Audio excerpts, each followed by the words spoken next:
بسم الله الرحمن الرحيم، والصلاة والسلام على خير خلق الله. سبحانك ربي لا إله إلا أنت، سبحانك إني كنت من الظالمين.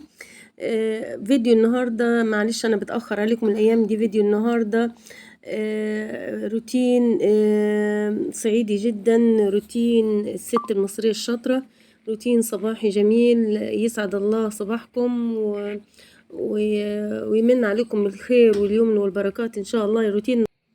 روتين الخير والسعادة إن شاء الله. بصوا، بتقولي له بتعملي إيه فوق السطوح؟ أنا بصوا كده عندي من في الزرع، يعني سبحان الله بوظ البتنجان والفلفل عندي، رغم إن أنا كل سنة بزرعه كويس.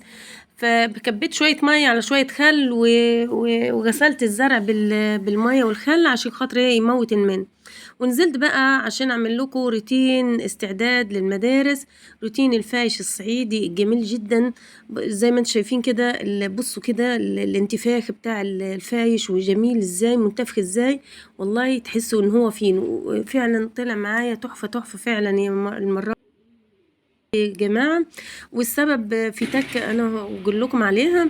التكة دي هتخلي معاك الفايش جميل جدا، وهتخليه منتفخ زي ما انتم شايفين كده وحلو خالص. اولا طبعا نزلت الكركم مع اللبن، قلبته على النار بدفيه، وادي الدقيق بنزل مع السمسم والمحلب وكام 3-4 معالق سكر. وبصوا ادي الكيس ده اللي هو بيعمل العجايب بقى في الفايش. حطوا نص كيس الخميره الفوريه دي يا جماعه مع الفايش، ومع الخميره بتاعه الفايش اقسم بالله هتلاقي العيش تحفه تحفه. ما تطريش العجينه بتاعه العيش، تخنيها او خليها سميكه شويه، وحط نص كيس الخميرة الفورية دي، وانت هتشوفي بقى النتيجة اللي عمرك ما شفتيها. بقى هتشوفي نتيجة حلوة قوي وهتعجبكم ان شاء الله. بصي انا هوريكم الخميرة دي، الخميرة هتقولوا لي طبعا اكيد انتي كمية اللبن هي اللي مخليه معاك الفايش كده. اقسم بالله انا يا جماعة حاطة كمية لبن قليلة جدا. يعني انا على انا يعني دول حوالي 10 كيلو دقيق والله، وأحط لهم حوالي 2 كيلو لبن ونص أو 3 كيلو لبن بالكتير خالص.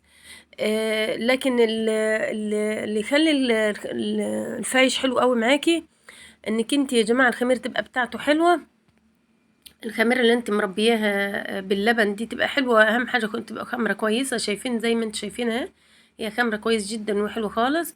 وثانيا كمان اللي بيخلي الفايش معاكي حلو قوي، قلنا اللي هي نص كيس الخميرة الفورية دي هيعدل الميلة معاك وهيخلي الفايش جميل جدا. وجربوه عن ضمانتي، وان شاء الله هيطلع معاكم حلو قوي، وكمان هيجيب نتائج معاكم حلو قوي، ومش محتاج كمية لبن لان اللبن غالي. فاحنا هنشتغل توفير المرة دي. فالروتين معانا النهاردة روتين التوفير ان شاء الله. الفيديو حلو قوي وكملوا لحد الاخر عشان تشوفوا الفايش جميل ازاي يا جماعه. مش مكلفاه قوي، لكن اهم حاجه قلنا التكات اللي انتي الخميره تبقى خمره كويس قوي، ونص كيس خميره فوريه دي. ما تحاوليش تطري العجينه، خليها يعني ماسكه نفسها شويه. هو ده اللي هيخلي معاكي الفايش حلو قوي، وان شاء الله هيفرق وهتتبسطي منه ان شاء الله نتيجه فعاله. احنا بنعمل الفايش ده متعودين روتين استعداد للمدارس. اللي مش بياكل سندوتش الصبح بيفطر كوباية لبن، كوباية شاي، كوباية حلبة. يعني ده روتين الصعايدة عندنا، يعني لازم نعمل الكلام ده. بصوا انا طلعت العيش والله، رغم ان انا حاطاه في الضلة. بصوا الفايش خمران ازاي. بسرعة انا هقطعه. انا بقطعه كده عبارة عن قرص يا جماعة. وبعد كده القرص دي عبارة عن مخرطة الملوخية. بعد ما بسويه بقطعه بمخرطة الملوخية، بتبقى حلوة قوي، تقطيع وسهل قوي، مش هياخد معاكي فترة. بقطع طبعا بياخدش الكمية معايا، بتاخد فترة بسيطة خالص وانا بقطع فيها.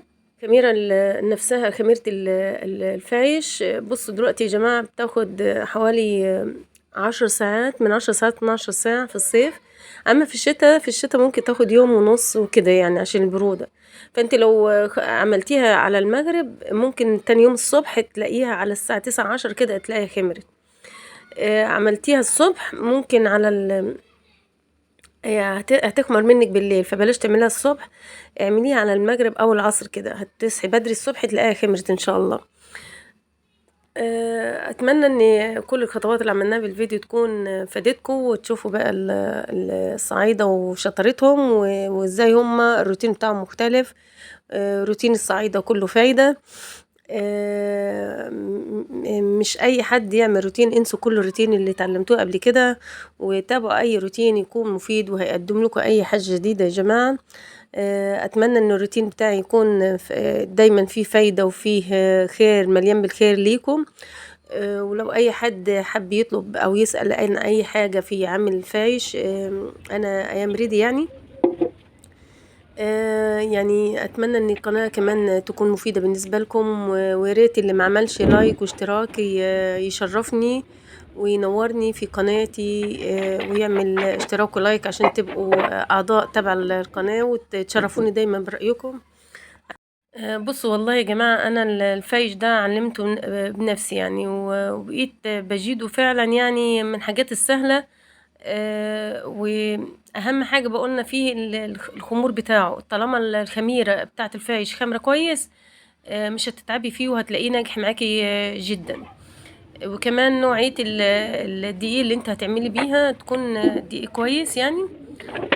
واما التكاليف بقى وانك انت تكلفي وكده، وهو مش بي مش مش بيرك قوي او مش بيتك قوي على حكايه التكاليف. اهم حاجه قلنا الخميره، طالما الخميره ناجحه مش هيحتاج منك انك تحطي كميات لبن.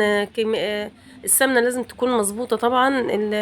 يعني تقريبا ال10 كيلو انا حاطه لهم حوالي حاطه لهم على الزيت وسمنه، انا خلطه الزيت مع السمنه حوالي كيلو سمنه مع بعض او كيلو وربع، حاجه زي كده يعني. ما تقلليش سمنه، لو قللت السمنه هيبقى ناشف معاكي، ولو كترت السمنه هيبقى من العوامل اللي بتخلي ايه يا جماعه، بتخلي الفايش يهبط، او بعد ما يستوي في الفرن هينزل معاك ويبقى حجمه مش مرتفع. دي لو زودت السمنه فيه، فانا مجرباها.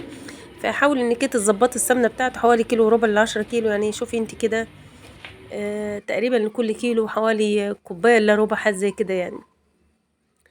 آه، بقى الفرن لازم تكون سخنه، ما ينفعش الفرن تكون بارده. فانا بص مسخنه الفرن، خليها مسبقا قبل ما تحط العيش فيها بنص ساعه او بربع ساعه كده.